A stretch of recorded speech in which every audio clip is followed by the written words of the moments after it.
Assalamualaikum warahmatullahi wabarakatuh. Salam sejahtera bagi kita semua. Perkenalkan, nama saya Sahrul, sarjana hukum magister hukum. Saya adalah dosen pada program studi S1 Ilmu Hukum Sekolah Tinggi Ilmu Hukum Sultan Adam Banjarmasin. Sebagaimana diketahui, sebagai seorang dosen, kita diwajibkan menjalankan tridharma perguruan tinggi, yaitu pendidikan, penelitian, dan pengabdian kepada masyarakat. Dalam bidang pengajaran, khususnya saya mengampu beberapa mata kuliah seperti hukum dagang 3 SKS, lingkungan bisnis dan hukum komersil 3 SKS, hukum pengangkutan 2 SKS, hukum perusahaan 2 SKS. Dan pada kesempatan kali ini saya akan mengajak Anda untuk mengetahui salah satu mata kuliah yang saya ampu pada semester ini, yaitu mata kuliah hukum pengangkutan atau transportasi, berbobot 2 SKS, mata kuliah wajib pada semester 3. Penjelasan mengenai mata kuliah sekaligus rencana pembelajaran selama 1 semester dalam mata kuliah ini adalah sebagai berikut. Pertama-tama, saya akan mulai dengan deskripsi mata kuliah. Mata kuliah hukum pengangkutan merupakan cabang dari mata kuliah hukum dagang atau hukum bisnis yang termasuk dalam bidang hukum perdataan. Tujuan perkuliahan hukum pengangkutan ini secara umum adalah untuk memberikan pemahaman kepada mahasiswa mengenai prinsip-prinsip hukum pengangkutan itu sendiri, karena pengangkutan merupakan bidang kegiatan yang sangat vital dalam kehidupan bermasyarakat dan juga didasari oleh faktor geografis maupun kebutuhan yang tidak dapat dihindari dalam rangka pelaksanaan pembangunan ekonomi, ilmu pengetahuan, dan teknologi. Secara garis besar, muatan dalam mata kuliah ini diantaranya: 1. Berbicara masalah pengantar tentang hukum pengangkutan. 2. Prinsip tanggung jawab pengangkut dan kewajiban serta tanggung jawab dalam pengangkutan. 3. Pihak dalam perjanjian pengangkutan. 4. Perusahaan penunjang pengangkutan. 5. Alat pengangkut, barang muatan, dan biaya pengangkutan. 6. Penyelenggaraan pengangkutan. 7. Kecelakaan dan hambatan dalam pengangkutan. Dan 8. Berbicara masalah pengangkutan multimodal. Capaian pembelajaran mata kuliah ini: pertama, mahasiswa mampu menguasai konsep dasar pengangkutan. 2. Mahasiswa mampu memahami dan menganalisis fakta serta menerapkan peraturan-peraturan maupun yang berkaitan dengan hukum pengangkutan. 3. Mahasiswa mampu mengevaluasi atau menilai dan memecahkan persoalan-persoalan yang timbul dalam praktek yang berkaitan dengan kegiatan bisnis hukum pengangkutan. Adapun sistem penilaian dalam mata kuliah ini terdiri dari 4 komponen. Pertama, kehadiran dan aktivitas di kelas sebanyak 20%. Kedua, tugas baik itu perorangan maupun kelompok itu bobotnya 20%. Yang ketiga, ujian tengah semester atau UTS biasanya pertemuan 1 sampai ke 7 itu bobotnya 30%. Yang keempat, ujian akhir semester pertemuan 9 sampai ke 15 itu bobotnya 30%. Metode pembelajaran dalam mata kuliah ini saya menggunakan metode ceramah, diskusi, tanya jawab, serta pemecahan masalah dalam bentuk studi kasus yang dosen berikan kepada mahasiswa. Pelaksanaan perkuliahan mata kuliah ini itu menggunakan tatap muka secara langsung dan juga secara daring, menggunakan via Zoom, WhatsApp group, serta Gmail dalam pengumpulan tugas maupun sharing materi. Adapun referensi yang saya gunakan dalam perkuliahan ini itu bukunya tentang Abdul Qadir Muhammad tentang hukum pengangkutan niaga. Mahasiswa bisa mencari buku ini menjadikan referensi dalam pembelajaran. Maupun juga ada peraturan lain yang terkait. Pertama, berbicara aturan hukum dagang. Kedua, undang-undang tentang perkeretaapian, Undang-Undang Nomor 23 Tahun 2007. Kemudian Undang-Undang tentang lalu lintas dan angkutan jalan, Undang-Undang Nomor 22 Tahun 2009. Undang-Undang Nomor 38 Tahun 2009 tentang pos. Kemudian juga ada Undang-Undang Nomor 17 Tahun 2008 tentang pelayaran, serta Undang-Undang Nomor 1 Tahun 2009 tentang penerbangan. Selain itu, saya juga memberikan referensi kepada mahasiswa mengenai pemberitaan di media massa di bidang pengangkutan sesuai dengan topik pembahasan pada saat itu. Itulah mengenai deskripsi singkat mengenai mata kuliah saya. Setelah ini saya akan melanjutkan dengan proses pembelajaran di kelas. Bila topik hidayah, wassalamualaikum warahmatullahi wabarakatuh.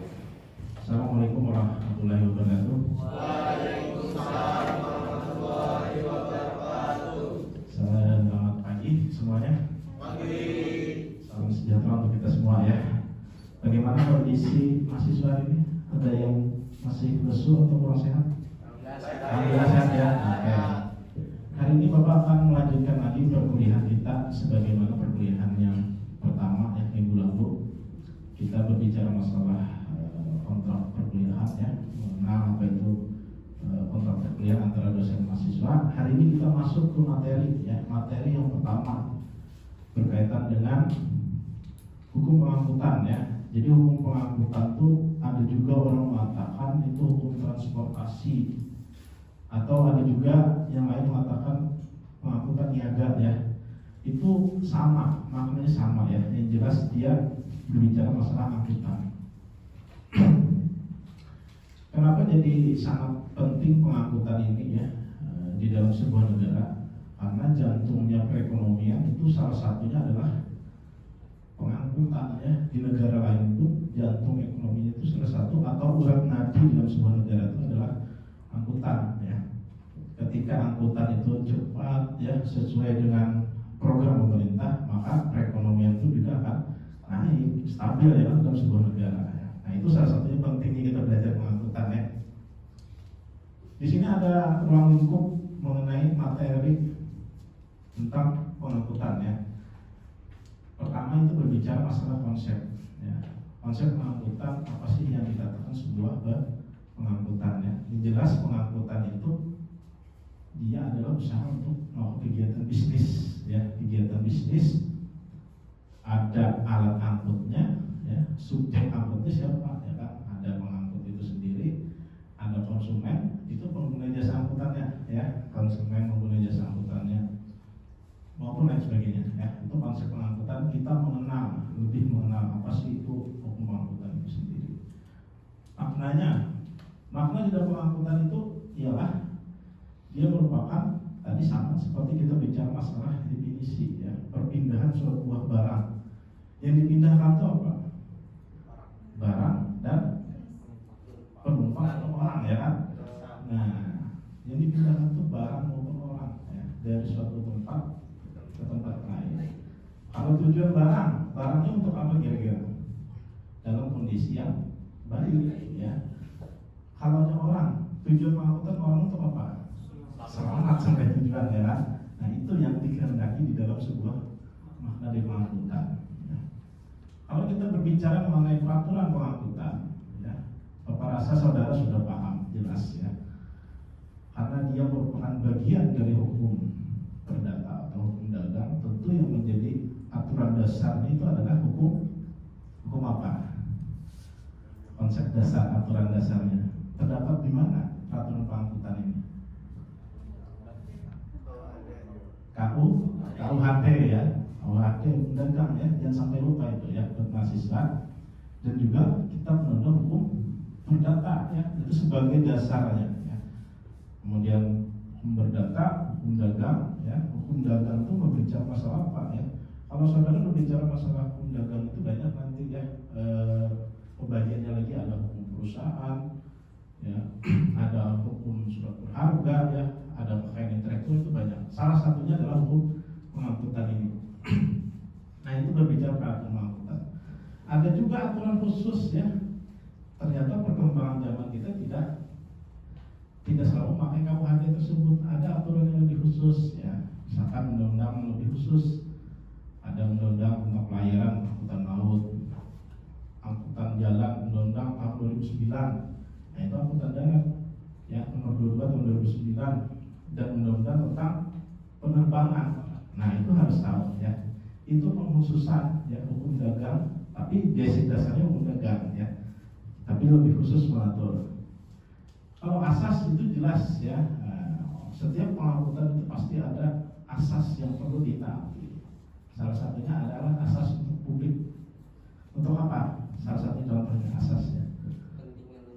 Kepentingan umum untuk apa tujuan pengangkutan tadi? Asas keselamatan itu yang menjadi basic dasar ya.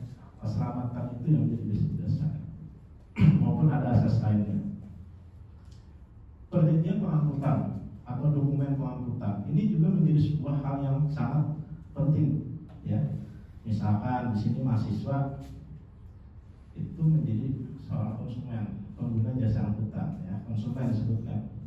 Bukti real saudara untuk pengangkutan itu apa? Adalah dokumen pengangkutan. Tergantung nanti saudara menggunakan dokumen pengangkutan, mau lewat angkutan darat, laut maupun udara ya. Kalau menggunakan angkutan udara, contohnya apa? Tiket, ya. Apa lagi? Paspor, nah, itu ya juga menunjukkan dokumen. Kalau yang angkutan laut, kira-kira apa? Apa kira-kira ya? Tahu? Ya, angkutan laut sama ya. Tiket juga ada dokumen tiket, tapi khusus misalkan dokumen kapal, ya dokumennya. Angkutan darat juga ada ya dokumennya. Nah itu salah satu fungsinya dia sebagai nanti kita pembuktian di dalam pengangkutan tersebut. Pentingnya dokumen pengangkutan. Prinsip tanggung jawab pengangkut itu juga menjadi sebuah bagian penting. Ya. Prinsip tanggung jawab pengangkut itu ketika di dalam sebuah pengangkutan itu ada pihak yang dirugikan. Lalu ujungnya apa? Siapa yang bertanggung jawab? Tanggung jawab itu wujud bentuknya adalah ganti rugi, ya kan? Ketika ada yang melanggar, misalkan, saudara sebagai konsumen pengguna misalnya jasa angkutan, saudara dirugikan. Ketika saudara naik pesawat, ya, naik pesawat, ternyata barang saudara rusak, barang saudara rusak nih, tidak sesuai dengan bentuk fisiknya. Apakah saudara sebagai konsumen akan diam atau tidak? Pertanyaannya, tentu kita tidak bisa diam kan, karena kita dirugikan. Nah ini kita mengenal prinsip tanggung jawab dalam angkutan ya. Nah ini kemudian hak dan kewajiban di dalam angkutan. Ya, si pengangkut ada hak dan kewajibannya. Ya, kemudian pengguna jasa angkutan juga ada hak dan kewajibannya. Ya, ada hak dan kewajiban masing-masing. Jadi tidak boleh ya kita, apalagi yang si pengangkut sewenang-wenang ya, dia mengangkut tapi konsumen dirugikan. Nah, itu tidak boleh ya, karena mereka ada hak dan kewajiban yang sama dan memang itu jelas diatur di dalam undang-undang pengangkutan. Pihak atau subjek dalam perjanjian pengangkutan tadi sebelumnya sudah Bapak singgung ya. Pihak pertama siapa? Ada pihak pengangkut ya, kemudian pihak siapa lagi? Konsumen, pengguna jasa angkutan. Kemudian pihak siapa lagi? Dan konsumen. Perusahaan penunjang pengangkutan juga dia ada ya. Banyak subjek-subjek yang punya perjanjian pengangkutan itu ya. Nah ini masuk perusahaan penunjang itu juga masuk subjek sebenarnya ya. Dia masuk subjek, tapi dia khusus menunjang. Seperti contoh pelabuhan. Ya, pelabuhan kapal atau pelabuhan barang itu adalah perusahaan penunjang ya. Kalau tidak ada pelabuhan, kira-kira pengangkutan akan lancar atau tidak? Pertanyaannya ya kan? Nah ini juga penting perusahaan penunjang ya. Kalau tidak ada pelabuhan untuk bongkar barang, itu jadi sebuah pertanyaan juga ya kan? Apakah perekonomian kita akan bagus atau tidak ya? Itu jadi sebenarnya. Nah di sini juga nanti Bapak akan ajak kepada mahasiswa untuk mengenal alat pengangkut, ya, alat pengangkut kalau yang belum pernah melihat, ya nanti kita akan coba bahas ya, di pertemuan-pertemuan. Alat angkut, barang muatan itu seperti apa, kemudian biaya angkutan. Yang terakhir adalah pengangkutan multimoda. Nah ini mungkin masih awam nih mahasiswa, padahal ini sangat penting. Pengangkutan multimoda ini adalah pengangkutan yang lebih dari satu pengangkutan. Dia mempunyai penghubung dengan pengangkutan lain. Itu multimoda istilahnya ya. Contoh misalkan di negara lain ya, ini sudah diintegrasi antara angkutan darat, laut maupun udara ya. Terintegrasi itu apa? Misalkan dari pelabuhan itu sudah ada khusus rel kereta apinya menuju bandara atau masuk barang ke sana ya. Dia ada khusus misalkan barang, dia terkoneksi ya. Nah, sekarang kita di negara kita apakah multimoda ini sudah seutuhnya ada atau tidak gitu. Misalkan di daerah kita saja sekarang di Banjarmasin kan masih kurang ya, rel angkutan kereta api masih belum ya kan. Apalagi masih belum pesawat, mungkin bandara masih kurang ya. Itu salah satu itu menunjang pelabuhan kita perlu diperbaiki. Nah itu salah satu tuh bahwa perekonomian semakin bagus kalau angkutan tersebut ya. Nah ini adalah gambaran melalui mata kuliah yang kita bahas ya. Oke, di sini mungkin sudah tahu aja ya jelas kegiatan pengangkutan itu seperti apa contohnya di sini ya. Nah, mahasiswa sudah bisa lihat saja. Ini ada angkutan laut, darat maupun udara ya, yang saudara lihat. Yang setidaknya saudara mengenal lah dulu ya apa itu mengenai pengangkutan itu, sehingga kita di pertemuan selanjutnya mahasiswa itu akan mudah gitu. Nanti kalau ada yang tidak paham silakan ditanyakan ya. Kalau kita pertemuan selanjutnya dalam perkuliahan. Nah ini pengertian tadi sudah Bapak jelaskan juga ya, secara konsep jelas ya, ini sudah jelas. Perpindahan barang dari satu tempat ke tempat lain ya. Kalau barangnya itu dengan barang yang kondisi bagus, kalau orang ada dan kondisinya selamat ya. Angkutan ya, apakah angkutan biasa atau pribadi masuk ya, itu bukan angkutan ya, karena angkutan itu ada konsepnya. Disinilah pertama dia sebagai bisnis, sebagai adanya perjanjian, ada sebagai proses ya.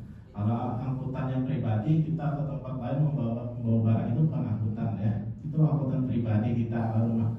Tapi di sini angkutan yang dikategorikan sebagai konsep angkutan itu ada 3 ini. Kalau dia sebagai bisnis tentu jelas ada kegiatan bisnis yang dilakukan, bisnisnya apa? Adalah pengangkutan tersebut, jasa angkutan. Ada perjanjiannya jelas ya kan? Setiap pengangkutan harus ada perjanjian atau dokumen untuk memberikan kepastian hukum. Prosesnya jelas ya, mulai dari pembuatan barang ya atau penumpang ya dibawa ya, sampai turun ke tempat tujuan itu proses. Nah inilah dikatakan sebagai konsep pengangkutan ya. Nah ini secara sederhana ya mahasiswa memahami. Oke, ini aspeknya saja ya. Ini silakan diamati saja ya. Subjeknya siapa, status pelakunya ya, objek yang diangkut apa, itu sudah jelas. Tadi Bapak jelaskan juga ya. Nah ini tujuan pengangkutan. Sebenarnya tujuan pengangkutan itu akhirnya ya, ending itu apa? Kalau bagi negara tentu untuk meningkatkan perekonomian tadi ya, semakin. Tapi kalau secara individu ya, dia fungsi utamanya adalah ini, selamat di tempat tujuan, tepat dan sesuai ya. Itu kalau barang itu barang dalam kondisi baik. Nah ini fungsi kegunaannya nih.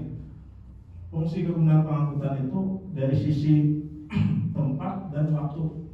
Kalau barang itu tentu ada nilai tambah ya.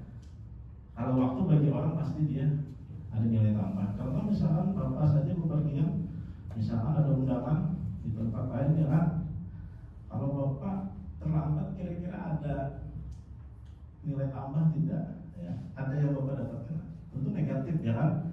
Negatif. Makanya penggunaan waktu ini penting bagi Bapak ya.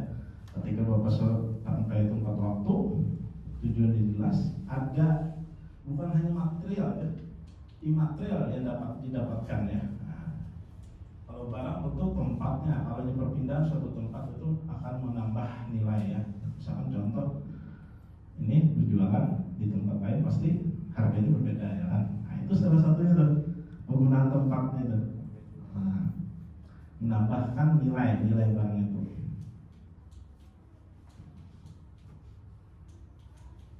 Oke, di sini peraturan pengangkutan tadi sudah jelas juga Bapak sebutkan ya.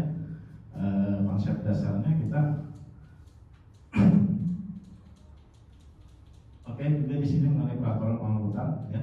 Angkutan laut, darat maupun udara sudah jelas juga Bapak jelaskan. Nah, sekarang kita masuk ke sesi diskusi ya. Bapak akan bertanya kepada mahasiswa seberapa jauh pemahaman saudara terhadap materi yang apa Bapak sampaikan tadi ya. Di sini ada dua pertanyaan saja ya. Pertama, apa yang dimaksud dengan pengangkutan menurut saudara? Ya. Yang kedua, apa yang saudara ketahui tentang jenis angkutan maupun dasar hukum angkutan? Ya. Di sini Bapak ingin bertanya. Silakan kalau ada yang ingin menjawab pertanyaan dari Bapak. Silakan. Oke, silakan.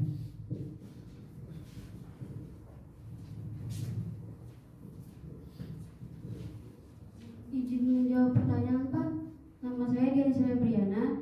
Saya ingin menjawab pertanyaan nomor 1. Apa yang dimaksud dengan pengangkutan menurut saudara ketahui?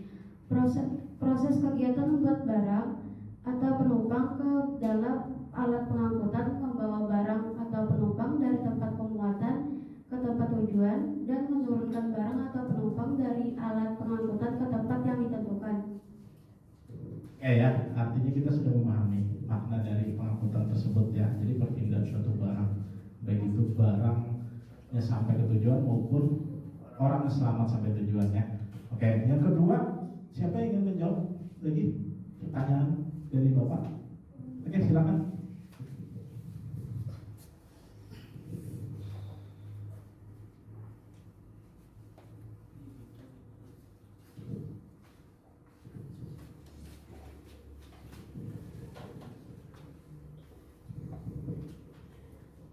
Perkenalkan, nama saya Hairun Nikmah. Saya ingin menjawab pertanyaan kedua, yaitu apa yang saudara ketahui tentang dasar hukum dan jenis angkutan.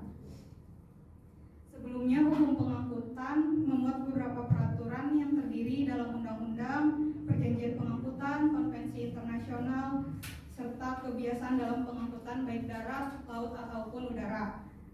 Nah, undang-undang pengangkutan pada dasarnya diatur dalam KUHD, Kitab Undang-Undang Hukum Dagang. Sedangkan secara sistematis dalam pengangkutan darat ada Undang-Undang Nomor 23 Tahun 2007 tentang perkeretaapian. Terus dalam angkutan laut ada Undang-Undang Nomor 17 Tahun 2008 tentang pelayaran, serta dalam angkutan udara ialah Undang-Undang Nomor 1 Tahun 2009 tentang penerbangan. Oke ya, terima kasih tadi atas pemaparan yang diberikan. Satu tadi tambahnya undang-undang tentang lalu lintas angkutan jalan ya. Oke, selanjutnya apakah ada pertanyaan untuk Bapak? Silakan kalau ada pertanyaan. Oke, silakan. Sebelumnya perkenalkan, nama saya Nasrina Sari. Seperti yang Bapak jelaskan tentang jenis pengangkutan, di sini saya ingin bertanya, misalkan pengangkutan udara, dalam hal ini konsumen dirugikan, siapa yang diminta pertanggungjawaban? Baik ya, nah ini materi kita pertemuan selanjutnya ya. Baik, untuk pengangkutan ya mengenai pertanggungjawaban itu jelas. Kalau kita lihat itu pertama lihat dari unsur kesalahannya dulu. Siapa yang melakukan kesalahan di dalam pengangkutan? Misalkan konsumen tadi dirugikan, ya berarti yang dibuat kesalahan siapa? Adalah si pengangkutnya, betul ya. Jadi kita lihat berdasarkan kesalahan. Wujud akhirnya adalah bentuknya ganti rugi ya. Ganti rugi itu nanti yang didapatkan oleh konsumen atau pengguna jasa angkutan tersebut ya.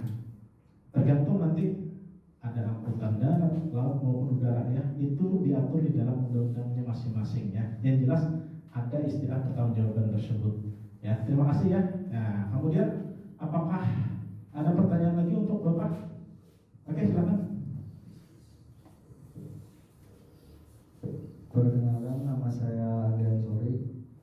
Tadi izin bertanya Pak. Tadi ada sedikit membahas tentang multimoda. Jadi saya ingin bertanya apa yang dimaksud dengan pengangkutan multimoda dan di mana dasar hukum yang terkait. Oke ya, untuk pengangkutan multimoda itu tadi Bapak jelaskan juga sekilas ya dalam ruang lingkup. Mungkin di sini ada yang ingin jawab ada yang tahu kira-kira pengangkutan multimoda itu apa sih sebenarnya ya kan? Atau dasar hukumnya apa gitu? Oke, silakan. Ya. Izin menjawab tentang multimoda tersebut. Ketentuan utama tentang multimoda yaitu Peraturan Pemerintah Nomor 8 Tahun 2011 tentang angkutan multimoda. Berdasarkan pasal tersebut disebutkan angkutan multimoda adalah angkutan barang dengan menggunakan dua angkutan yang berbeda dari satu tempat diterimanya barang ke suatu tempat yang ditentukan untuk penyerahan barang tersebut. Terima kasih. Oke ya, terima kasih. Itu tadi jawabannya. Jelas bahwa angkutan multimoda itu dia sebenarnya tujuan akhirnya menggabungkan semua jenis angkutan, menghubungkan intinya ya, angkutan darat, laut maupun udara ya, mengintegrasikan ya. Negara-negara lain pun sudah mengadakan di sana ya. Justru perekonomiannya makin meningkat. Nah, negara kita sudah mau mengarah ke sana ya. Mudah-mudahan ini bisa terwujud. Yang jelas pengangkutan multimoda itu dia menghubungkan tadi. Bayangkan misalkan di daerah kita di Kalimantan Selatan ini, kalau sudah jalan pengangkutan multimoda itu, wah itu sungguh luar biasa ya kan. Pengangkutan kereta apinya jelas ada di sini, angkutan barangnya jelas sampai ke udara ya kan. Nah itu mudah-mudahan lah kebijakan pemerintah nantinya ya. Oke, mungkin Bapak cukupkan saja dulu ya perkuliahan ini. Nanti kita lanjutkan lagi di pertemuan berikutnya. Mudah-mudahan perkuliahan hari ini bisa memberikan manfaat pada saudara. Wabillahi taufiq wal hidayah. Wassalamualaikum warahmatullahi wabarakatuh.